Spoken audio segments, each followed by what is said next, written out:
Hello guys! Welcome po muli sa aking YouTube channel. So ngayon gagawa tayo muli ng portrait.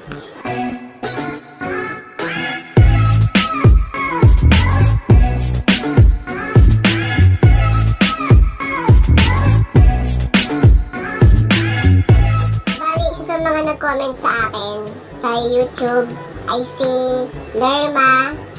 At ang kanyang portrait request ay si Ivana Alawi. So, yun yung gagamitin nating reference para sa pagpo-portrait natin ngayon. Kung meron lang kayong gustong ipa-portrait na request ninyo, ay comment below lang para doon ako kukuha sa mga portrait request na yon ng mga ideya na susunod kong idodrawing. Kung yung mga nakaraan ang ginagamit ko sa pagdodrawing ay charcoal, pencil, bali ngayon gagamit naman tayo ng ballpen.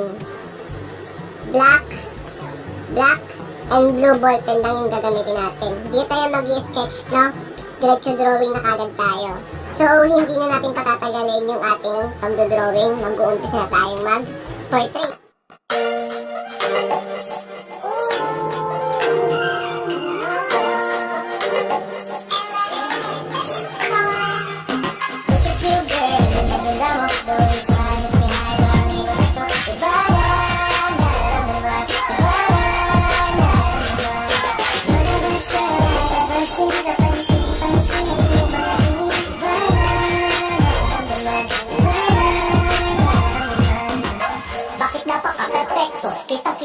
Wala man lang kahit isang depekto. Besto, kahit anong ang gulo, baka pwede kang makunan personal kahit isang litrato.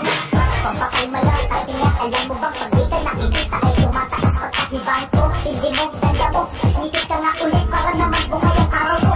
Parang walang makakahigit, palis lahat kahit sino pang makita ko. Shit, ikaw ang pinakapit, baka pwede kang mag-get. Kung di man ayos lang basta makita ka sa net. Di ko pang pag-gising, sarap agad na feeling. Tamang tingin sa pit mo kahit di ka lang kapiling. Di bali lang maging kung ano man ang isipin. Kung ikaw naman ang makikita ko sa aking pag-gising.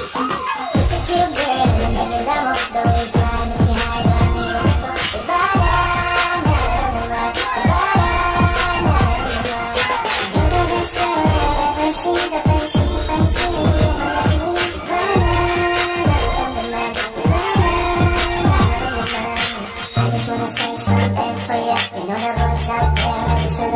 Hindi mo matatanggi ang kagilahan. Wala na pag-kinig na gusto ka na larawan. Kumbaga sa ulan, ikaw na naging favorite. Kahit anong damit sa'yo ay fit na fit pa.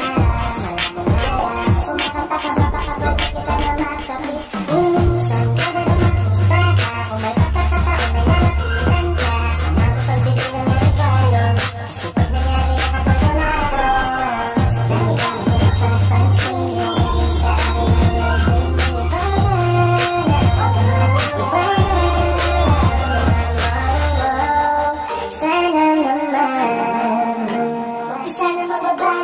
So ayan, tapos na po tayo sa ating portrait request na si Ivana Alawi. Just comment below lang po sa mga portrait request ninyo para po sa susunod nating idodrawing. And don't forget to subscribe my YouTube channel para sa mas marami pa nating gagawing portrait. At yun lang po at maraming salamat sa panonood.